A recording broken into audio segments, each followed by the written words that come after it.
Welcome to the AR-15 podcast. This show is for you if you just bought your first rifle or you've been building them for years. There's something we can all do to take our black rifles to the next level. My name is Nick Dooley, and I am joined tonight by the Director of Propaganda, Joe. Good evening, everybody. How's it going? Yes, indeed. We are here. We are live. Joe is in a mystery location, and or at least has a mystery background on. Well, it's better than what I have in the back, or better than what's back there. So you rather that's fair. I should maybe take notes and do that as well. But people have come accustomed to my mess. But Joe, before we start getting into topics tonight, have you done anything fun in the past week or so, or since we last chatted? No, I had to leave the house for a week or so, so I didn't get out to do anything before leaving on this little adventure. Had a lot of stuff to do to keep the wife happy before I left. So no, I haven't got out to do anything. I did bring 2 pistols, got to pick one up. So I'll probably hit the range here in town at least one night, if not 2, depending on how everything's going. So, but no, I haven't got out to do anything super fun. Right on. I know that I made it out on Sunday for a little while, and it wasn't a lot. I helped a buddy zero an zero a rifle and his laser aiming device. So I helped him with that. And then I did some optic swaps, and it definitely made a change. I know that you and I talked about it. One of them is this. I put that extra high riser on the PCC that I have, and that'll be running for competition, and did that. So went out, ran that for a little while. Also got a chance to dial in that storm I put on in place of the Delta Point Pro, because I never liked that Delta Point.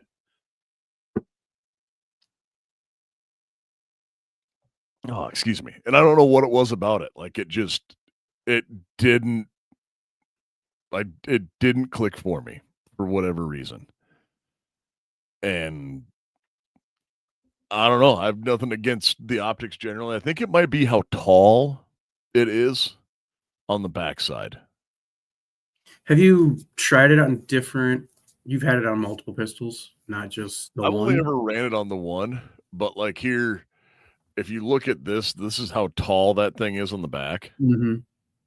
I mean, that is at the risk of using something that sounds like the metric system, that's over a centimeter tall.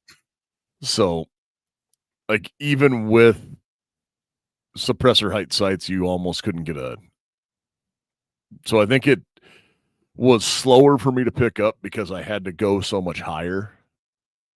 And this storm is way faster because it's more natural. And along with that, I really am going to sound like I really drank the Gideon Kool-Aid here, which would be a great time. It's good Kool-Aid, though. Be a great time for Bob to chime in if he was watching. But I also purchased the Valor Mini and put that on my EDC and swapped out the dot that I had on there and put it in. And then today was able to sneak away to, before it got dark, to put about a mag through that just to make sure where I'd bore sighted it was in the right spot, and had that going. So just a little bit of optic swapping stuff where I got things zeroed and kind of ready to rock. Yeah, it must be nice to do whatever you want when you're at work and just go zero guns, shoot stuff. Hey, I totally did not do any of that while I was on the clock. It was my lunch hour. It was good. I just don't have to go places at times.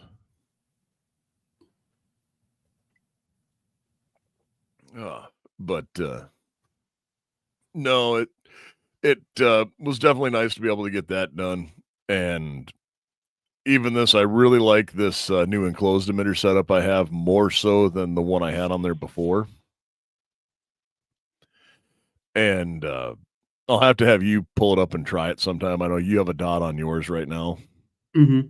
Yeah, I Which, love the dot on mine. what dot do you have on your carry gun? The Vortex. It's the Venom CCW. It's their CCW. I want to say it's the Defender. Defender. Yeah, the Defender CCW. Yeah. Yeah. Yep. See, I haven't played with that one much. And I'll have to have you take a look at this because it has an amazingly low, like, as you go through, I'm going to use a term that I hate, and it is lollipop, but it is almost lollipopped on top of the front sight. Where before I couldn't see the front sight, now, like, it's in full display. And hopefully I will not get belly button lint in it now. Because I think that is the issue. Is the belly button lint. I mean, we could see that. And you never know that old Swamp Fox optic I had on there may find its way onto my P322. Because Are them cut? Yeah. They are. I haven't paid enough attention on mine. Yeah, they are cut. So could roll that right over. Or I have an X macro that might get one too. Well, I say I have it, but it would be my wife's. So, but no, so I've been doing a little bit of that, just playing with optics, getting those things ready to go. And then, might go out. I said, I was like, oh, you going to hit the range this weekend? And the only time I might even think about it be tomorrow morning on the pistol range. I do not want to be anywhere near the rifle range this weekend. Dusky in the comments says Dooley's lint are like tumbleweeds. Probably he got those Dooley dust bunnies.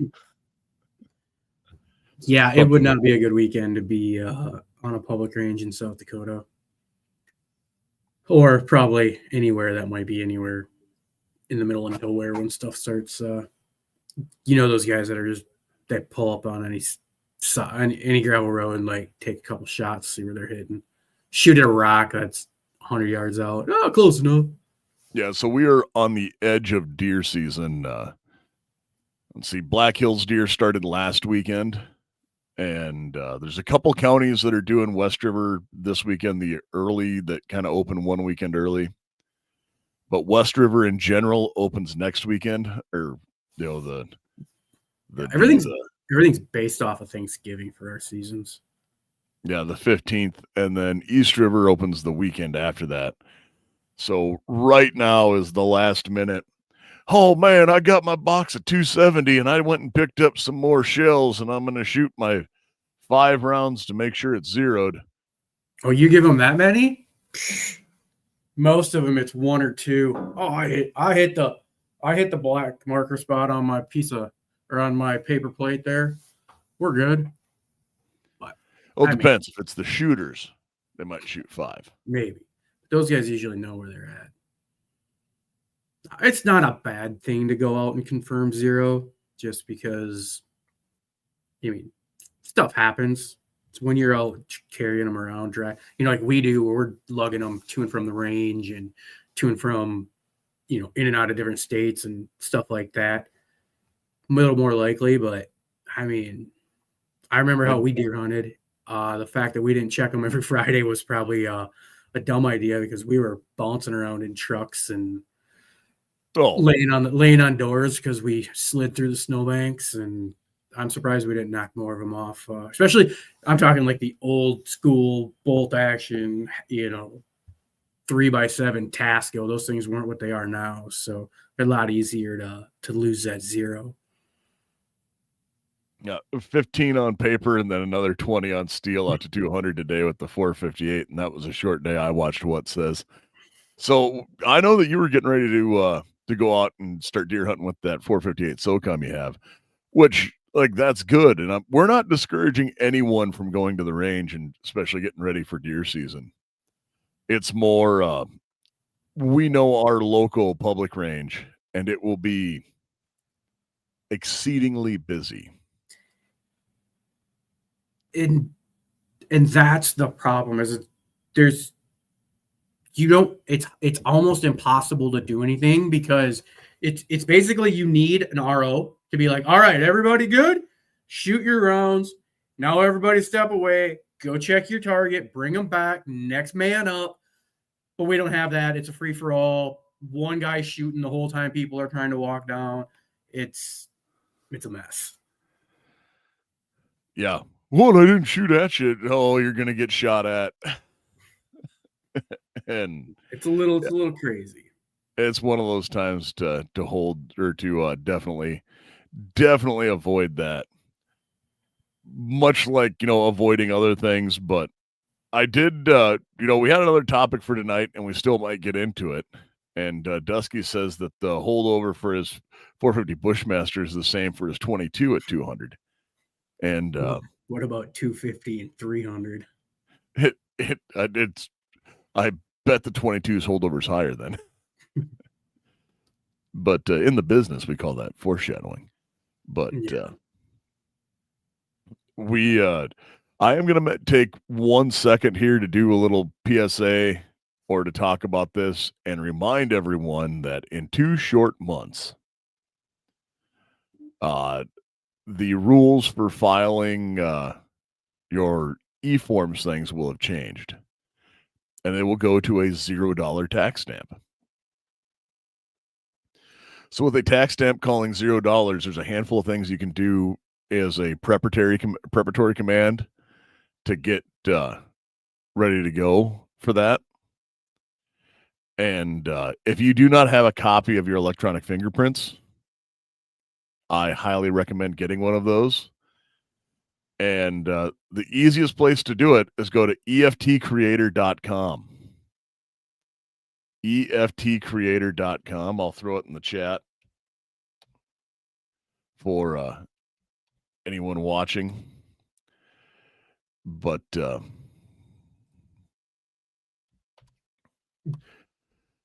you have to renew that fingerprint file every so often, though, don't you? Technically 18 months. Okay. I thought it was a year, but I thought or maybe that was just a company I went through what their policy was. If you didn't, the first ones I did with them, they did them. But then, and they had them on the website so I could pull them whenever I wanted, but then they disappeared. So I wasn't sure if it was, yeah. So this gives you, so what this website that I posted in the chat that everybody has, and what that'll do is give you the ability to do your digital all the way through. So if you wanted to, you could go through now and scan a paper, like go get your fingerprints on the old fashioned, blue paper, blue fingerprint cards, the FBI fingerprint card. Have your prints rolled. And if you do not already, or Dr. Scary Guy says, why wait? My EFT still works. And exactly. But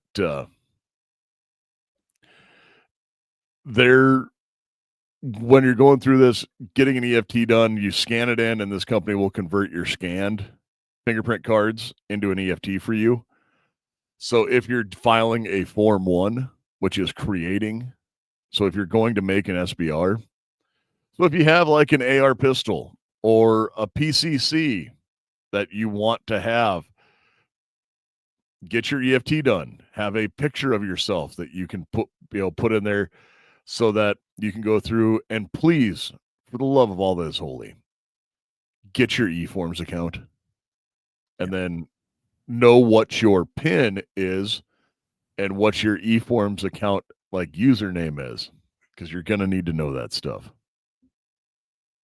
The picture, is it like a passport picture? They need anything special, or could I use this?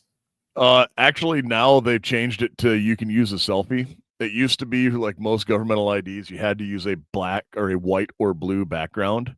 Okay. But I would still recommend finding a wall, and you can use a selfie. Like I have on my wall here beside the desk, I have a white background that I hang specifically for taking photos for Form 4s. But they did change some of the verbiage where when they go forward with that, they're going to get rid of the CLEO, so the Chief Law Enforcement Officer notification. So you don't need to have that notification and sign off anymore for Form 1s. And which is a positive in my book. Well, yeah, it's dumb. I have to let my sheriff know I'm getting this, even though the FBI is clearing me. Well, and I know that so Silencer Shop, for instance, they do not send them to the local sheriffs when they do them online. They send them to the attorney general of the state because all it is a notification letter. They don't have to sign off on it. And they say it's the top law enforcement official, which legally would be the attorney general.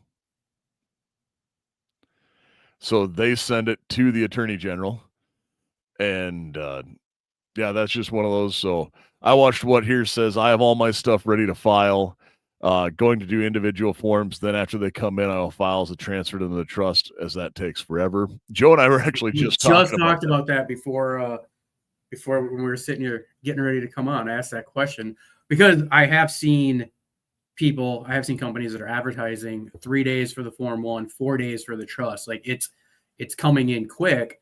Whereas last winter, this summer, it was still a couple months out. And I asked Nick that. I'm like, so I could basically do my Form 1 right now, get it. Even if I pay the $200 tax stamp, I still have it in possession. So I can carry it and do whatever I want with it.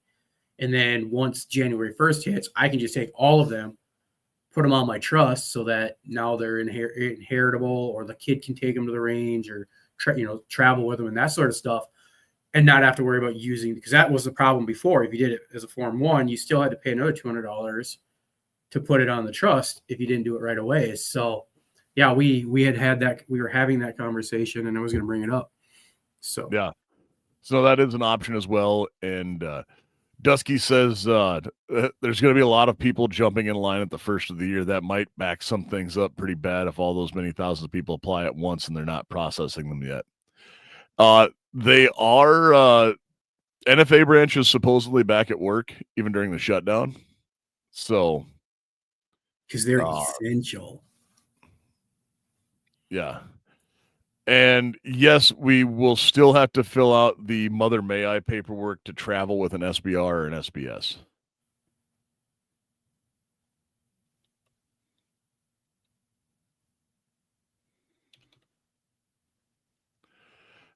And that is a ATF Form 20 or the 5320.20.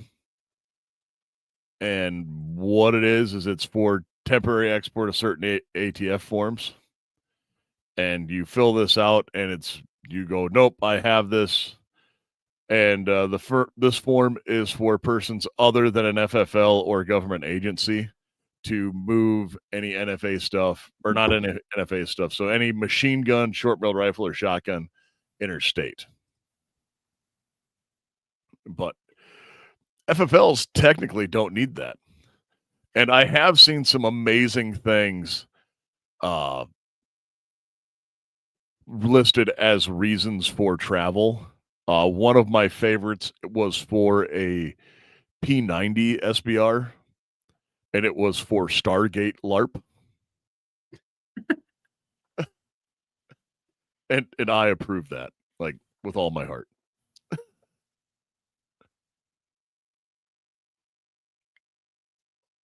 Because I think Dusky, yeah, if you don't want to pay the $200, like if you want them to start processing it, you have to pay the $200. So that's why they're saying that backup will come when everybody submits them, basically on the first or the Yeah, second. if you choose to wait till they're processing your form, not until the first, right? Correct. They'll process your form right now, but it's going to cost you $200. Yeah. The only way you can get them to look at it right now is to pay $200. So you can't like say the 26th of December, send it in and then hopefully, it processes after that. That won't work. There's a part of me that really wants to send something in at like the nth hour, so I could have the last paid stamp. That'd be like a new achievement.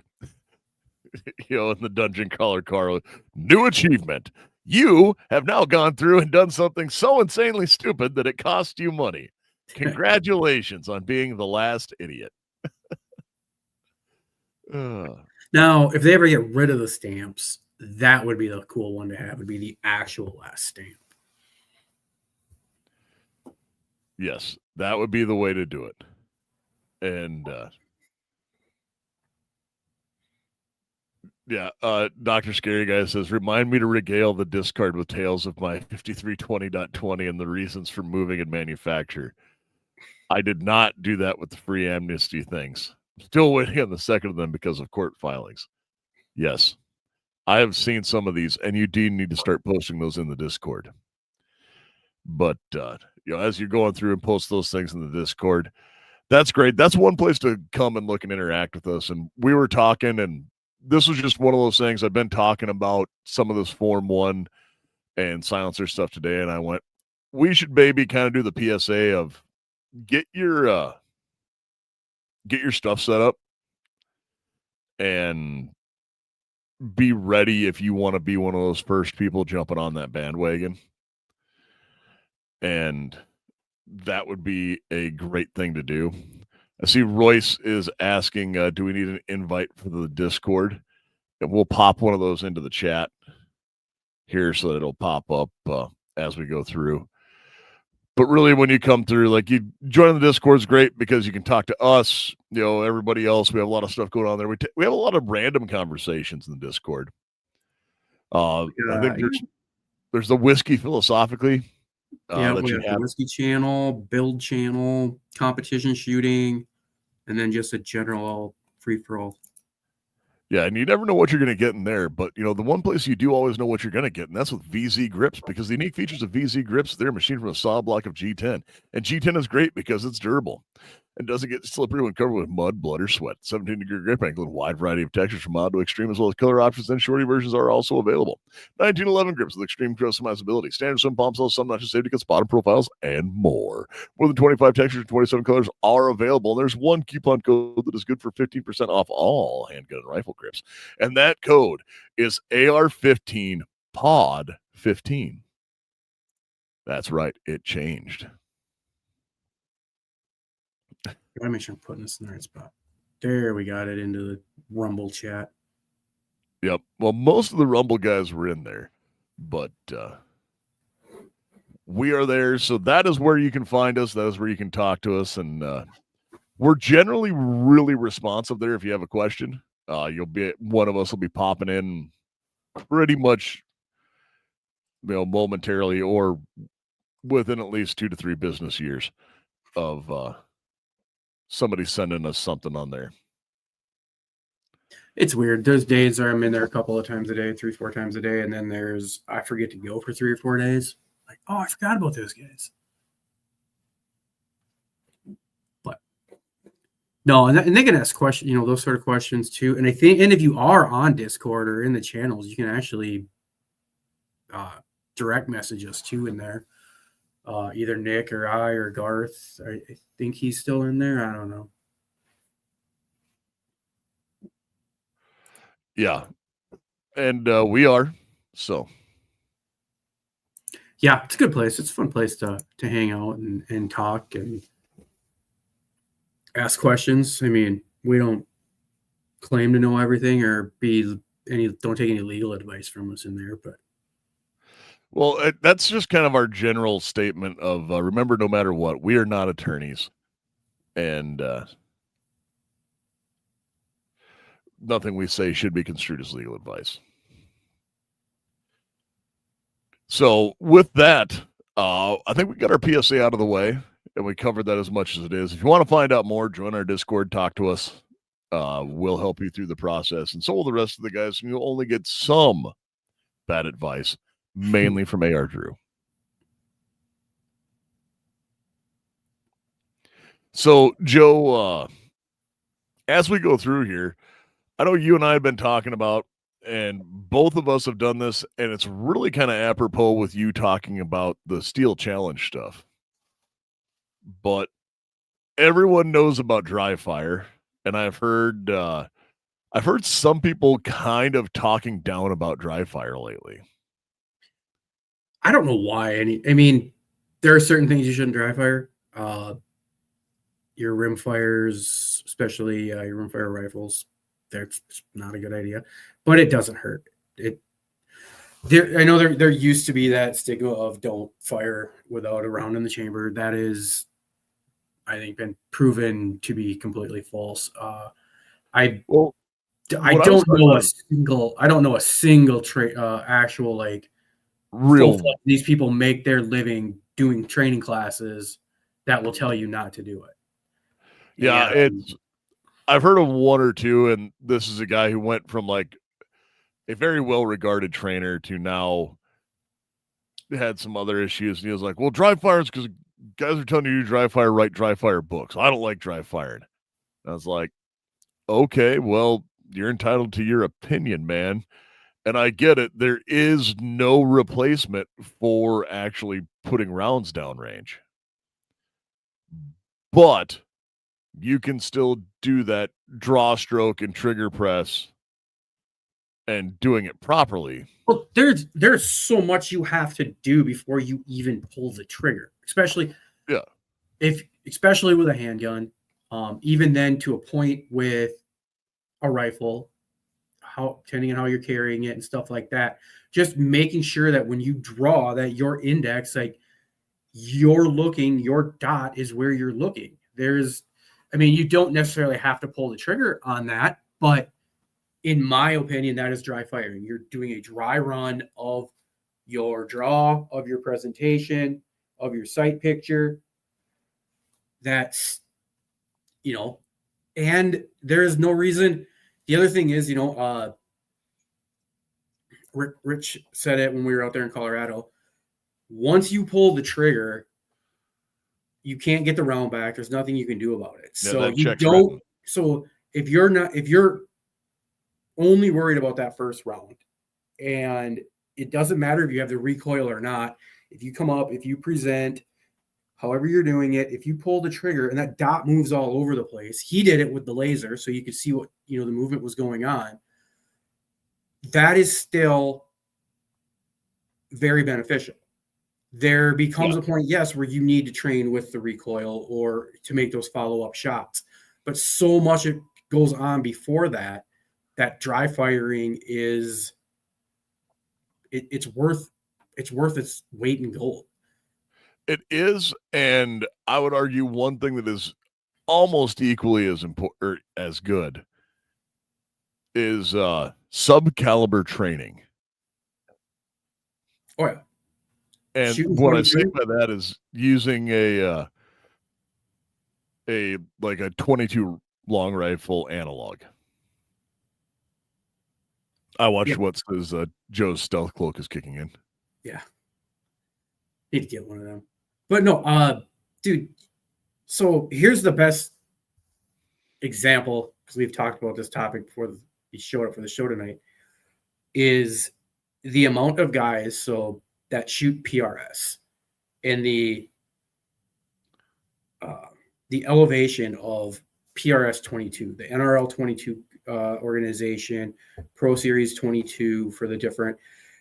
That took off because all these guys were going out, they were building these, tricked out firearms, rifles for PRS.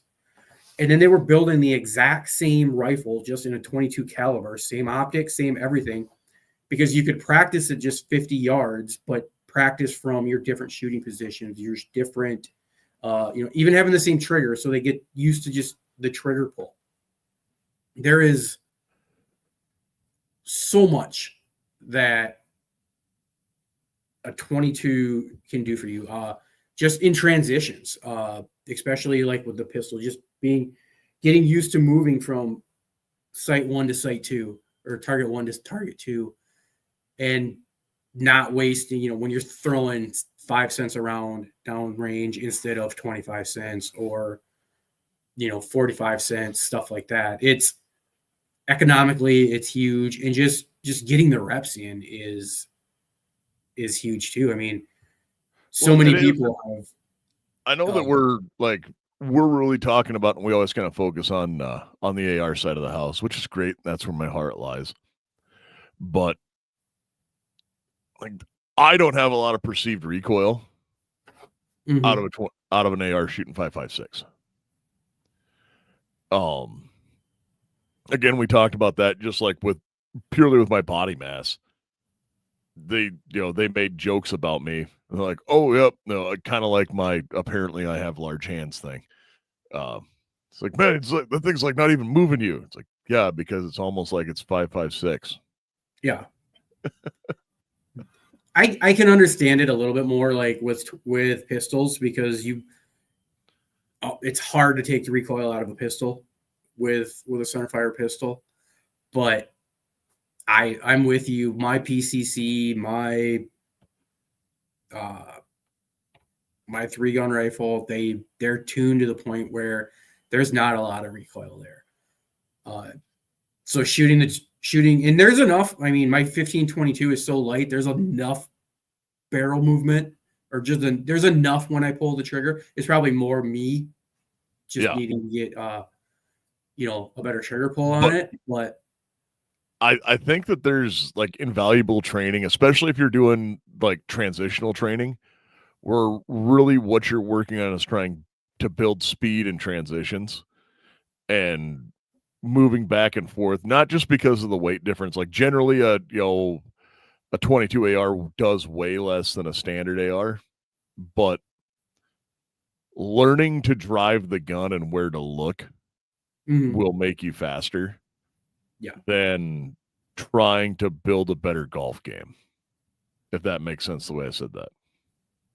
Yeah, it's so little of it, actually. I think once you get into high level participation or shooting, the recoil, because you're going to have the guns tuned, you're going to learn how to properly shoulder the weapon so that you can make those shots. The recoil, and when you're moving fast, you don't even notice the recoil. And actually, with that, Dr. Scary Guy says, I propose that target focus shooting makes the recoil less or feel less because you're not trying to line up the wobbling front post with the rear peep or notch. And there might be a lot to that, just because of how those things go through. But when you push through, like we're talking about rifle stuff, even on the handgun side, if you have a training analog that's almost the same or is the same size as your handgun and you can do it in 22, and that is a amazing benefit, because while it might not hit in exactly the same space, you're still going to get reps for half price. Well, and it doesn't have to be accurate per se. Like, I don't need to take my 22 out and be able to shoot the center out of the target, because that's not what I'm going for. I'm going for the rep. I'm not looking for that 2-inch group, knowing that the ammo is probably 4 MOA, because I'm not buying super expensive. Not like those PSR guys shooting 22 that are buying it by the lot number. But it does help to, again, it makes it easier to go shoot. Royce in the chat from Facebook. Wait, you mean I can't accessorize my way to better groups and scores? The guy that will help you with that argument is not here tonight. He'll probably be back next week, though. Maybe.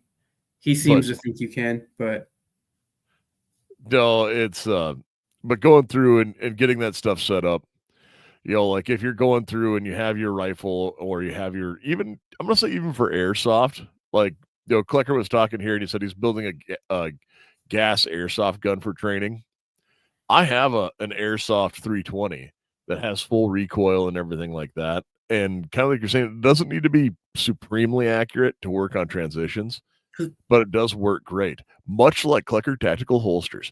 If you're in need of a reliable custom Kydex holster, Klecker Tactical is your one-stop shop. Using premium USA sourced material, Klecker Tactical will build you a holster in a variety of styles and colors along with light and laser options. Whether you're in law enforcement, a competitive shooter, or an everyday gun enthusiast, trust that Klecker Tactical provide every firearm owner has access to top-tier personalized holsters, as well as quality and custom products you can't find anywhere else. Use code AR-15 podcast for 10% off at kleckertactical.com. What did he just add this week? Is he on? What did you just add to your website? Something trainer stuff.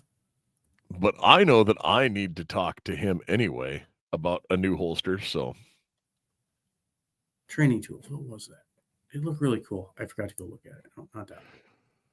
Well, I know that he keeps talking about a match that they have coming up there that sounds amazing. He's got 3D printed trainers. Yeah. Dry fire prop and instructor tool. So these are a 1-to-1 size ratio, high quality detail.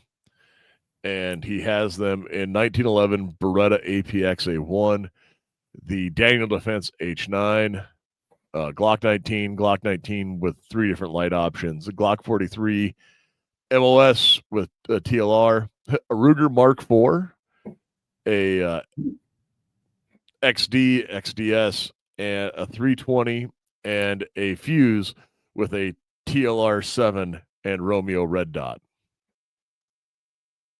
And I think I know who he had to print that one for.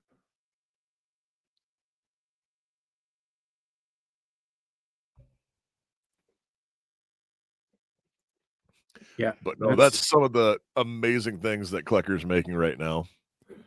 So yeah, check him out. Not just for holsters. The guy's got all kinds of stuff.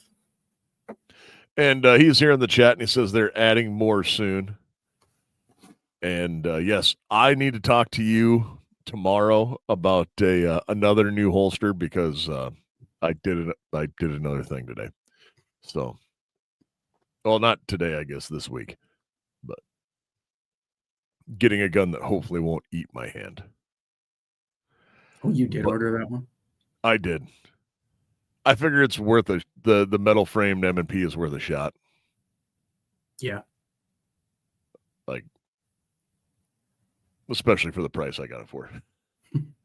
But no, so as we get back and kind of come back full circle to what we were discussing here.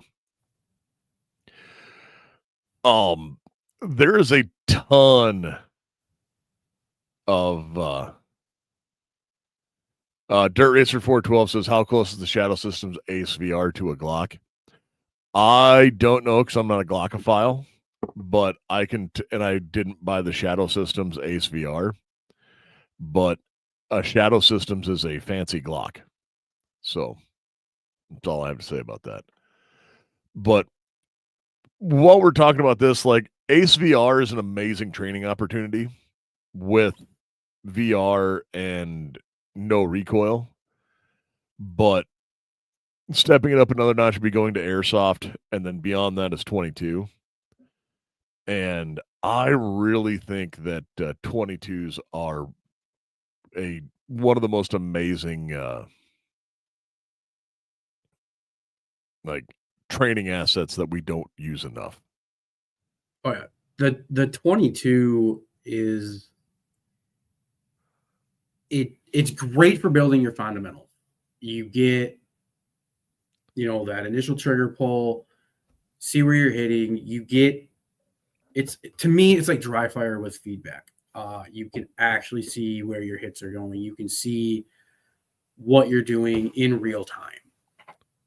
And like my first AR ever was actually that 1522 I bought, and it is still one of my favorite guns that I've ever owned. And I shot I shot a lot of train up before I went and shot our National Guard matches this year with it, because our state match, everything's at 25 yards.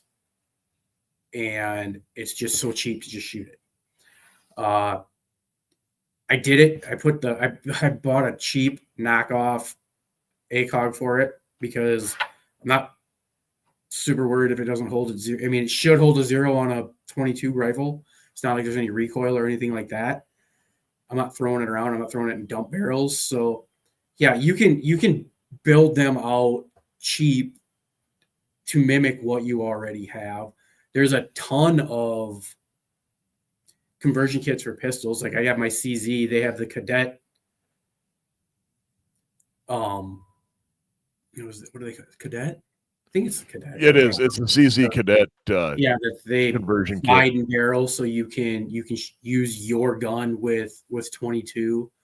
I know Jeremy will tell you to just buy a 22, not run a conversion kit, but you can run a conversion kit pretty cheap in most ARs if you can't afford to.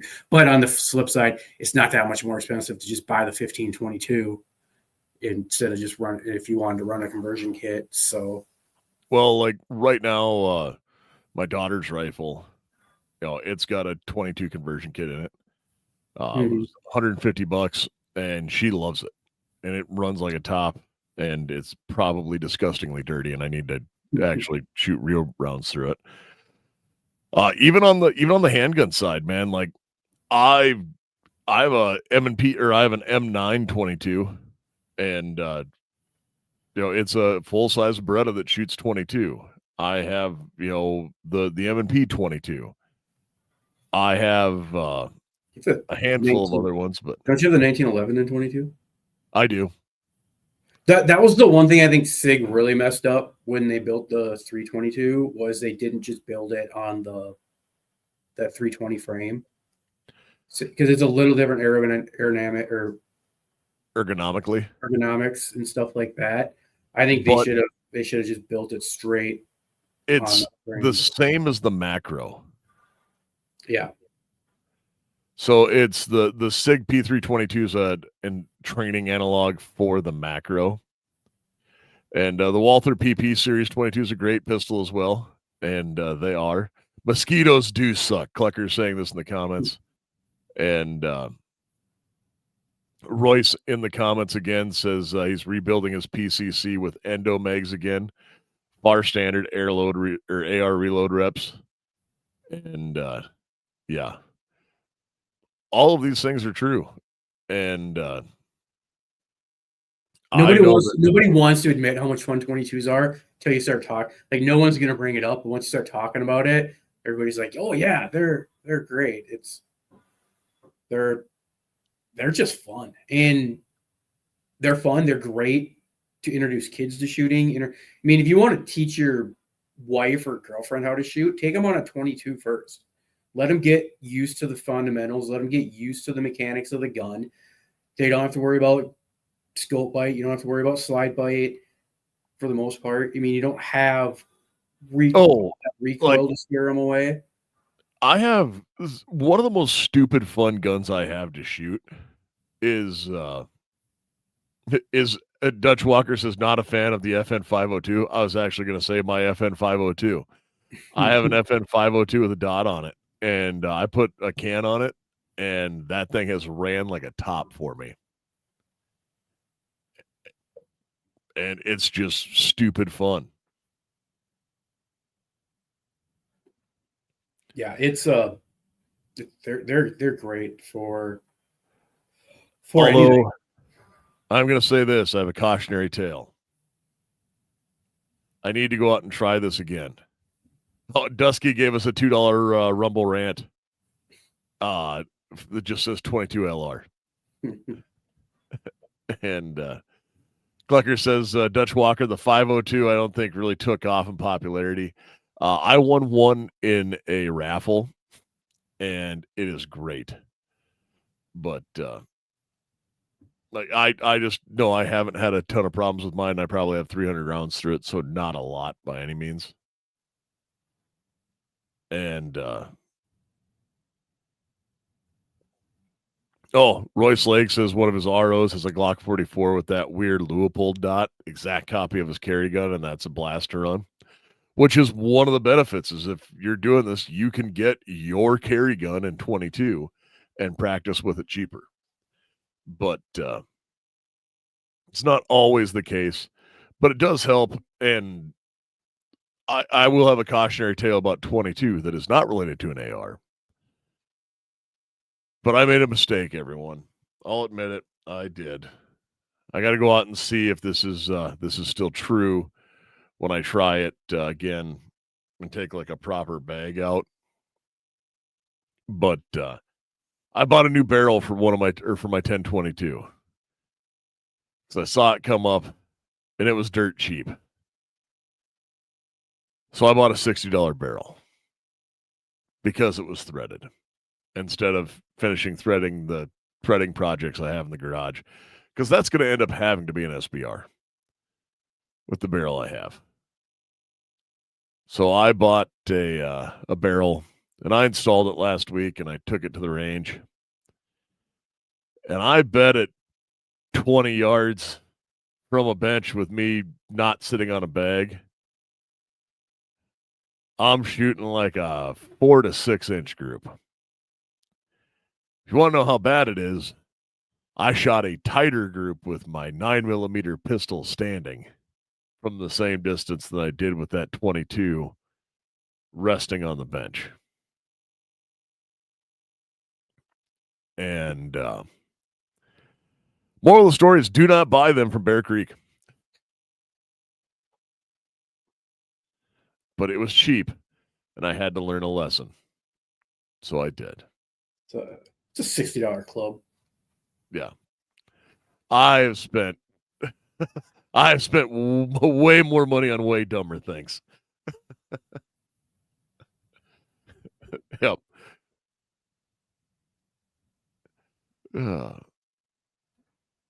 But no, it's I just wanted to have it so I could run it with a can on it. I'll probably take the can off of it and see if it'll zero then, and then put a can back on, just make sure the threads are concentric, and then I can chase the threads if I need to make them that way. But at $60, I'm not that disappointed it didn't work out well.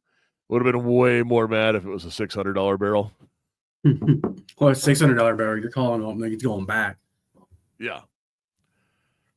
$60 barrel, it's not even worth the shipping to get it send it back. But no, but like I know that the moral of this, and it kind of goes along with what we always say. Anything that'll get you to train more. Train more, or even just shoot more. I mean, if that's what it takes to get you out and put rounds on a there are few things as fun as a suppressed 22. A fully auto suppressed 22? I mean, I might know a guy. So, but you know what I mean? Like, that is ridiculously fun. Like, get the Taurus TX22, put the FRT in it, and then put a suppressor on it. And then melt a can. Yeah, if you have, especially a bolt action 22, but even the like my 1522 or any AR-22s with a suppressor are almost movie quiet. Especially if you run a couple sub rounds through them, they are almost. Oh, my 1911 22 with a can on it is just like you hear the action moving and that's it. Yeah. And then the slap of the round into the at our range into the back or that mat hanger. So yeah, they are a lot of fun with a can on them. Yeah, delightful, I would say. And there's a place selling a slide weight. Excuse me, a slide weight for the TX22 that have cycling issues. Dusky, Tink. No, we are fans of the 22 on this show, and I think we always will be. It's been one of my, like, if there's a zombie apocalypse, I want my 15-22. I can carry like 300 rounds in my pocket and not even notice it. Dead quiet for headshots. Oh yeah, that's the way to go for the zombie apocalypse. I've even said that, like, post-apocalypse, like, if you need to go hunt, like, if you're looking at survival, a 10-22 takedown or any 22 rifle as a survival rifle, where you can just plink pretty much any animal you want in the head for food and not draw attention to yourself. They're a great little firearm. No, I agree, and like wholeheartedly. I have nothing more to add on that. That was perfect.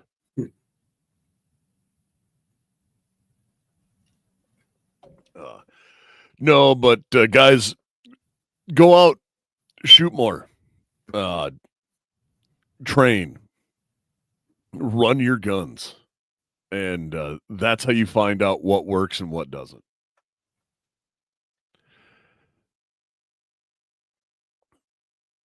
That's about all I can think of for that. How about you, Joe? No, that's perfect. Like I know I've always said it is run your guns, not your mouth. And it's go out, get your training, do your training, get your reps in, because you're already doing more than 90% of people who just go to the range once in a while. Because when they're going to the range once in a while, all they're doing is shooting at paper targets. And if you're tired of replacing worn out targets every session, buy some TCRT targets. The self-healing, long-lasting solution built for real shooters like you. TCRT targets are self-healing, modular, and tough, built to take 400 plus rounds of 5.56 per square inch. They cut ricochets, set up fast, and last far longer than throwaway targets. Upgrade to TCRT targets today. Target that lets you train safer, longer, and more effective. No, that one almost snuck up on Joe. No, I saw that one coming. Yeah, but Royce here says ran an indoor USPSA match. Awesome. Now I want to find carbine classes and matches.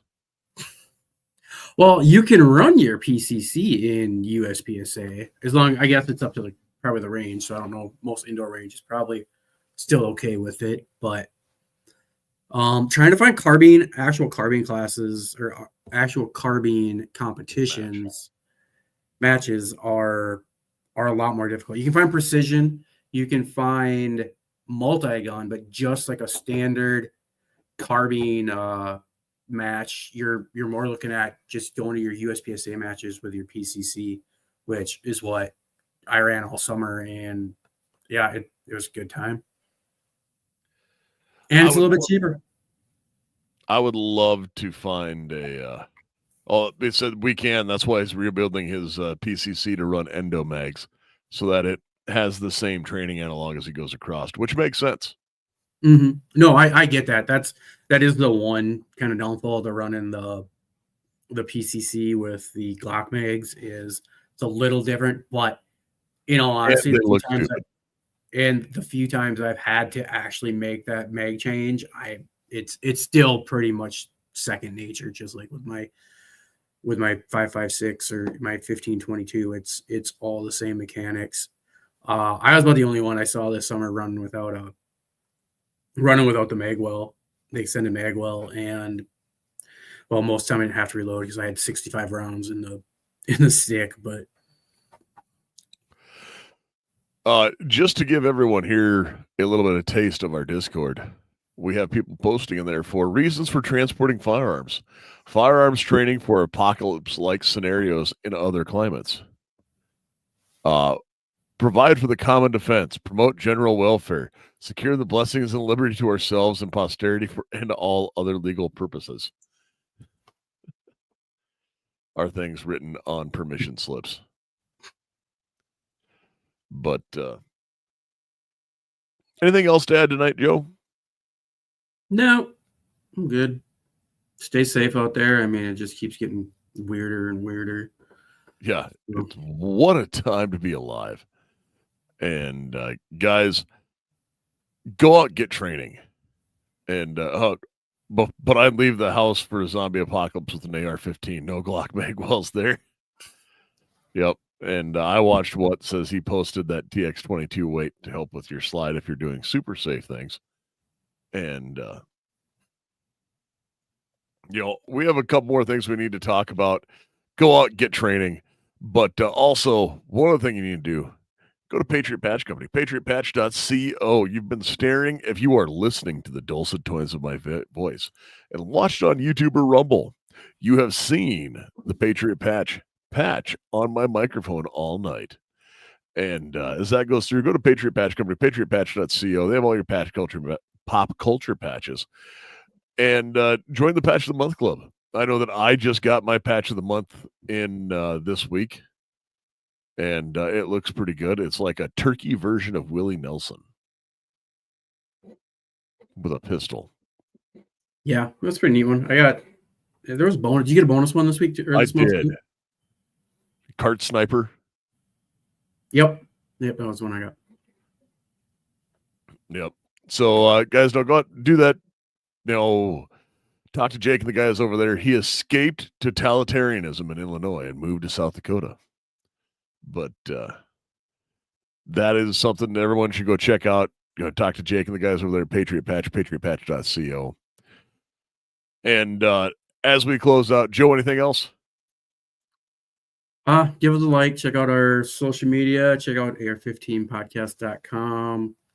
Like, share any of our stuff. Comment on it. Anybody else that you're out there that you come across, like I said, we're always looking for people to invite onto the show for guests. So if there's any guests that you guys know of in the 2A world or medical field, anything you think would be a good guest, let us know. That'd be a great spot to hit us up privately on Discord, or even drop us a DM on Facebook or Instagram. And sure you guys get sick of just looking and listening to me and Nick every week. So if we can get some more guests, we definitely try to accommodate whoever you guys are interested in hearing from. And I know that we generally respond pretty quick when people have questions, but in the near future, we may be doing another listener questions episode where we answer your questions. And if we do that, we may have a prize to give out to somebody who does that. No, we do not use the chat on Gmail Workspace. Royce asked if we use the chat on Gmail Workspace. We do not. Guess I didn't even know there was one. We generally are a little too, I'm going to say, not attached to it as much as that. But no, guys, go through, send questions, send them in. We will probably do a pretty substantial giveaway because I have something in mind. But closing out, Joe, final words of wisdom? No, I'm good. All right. Everyone out there knows what I'm about to say. Go out, get training, get medical training. Expect a self-rescue. And realize that you are your own first responder. And stay safe and stay armed.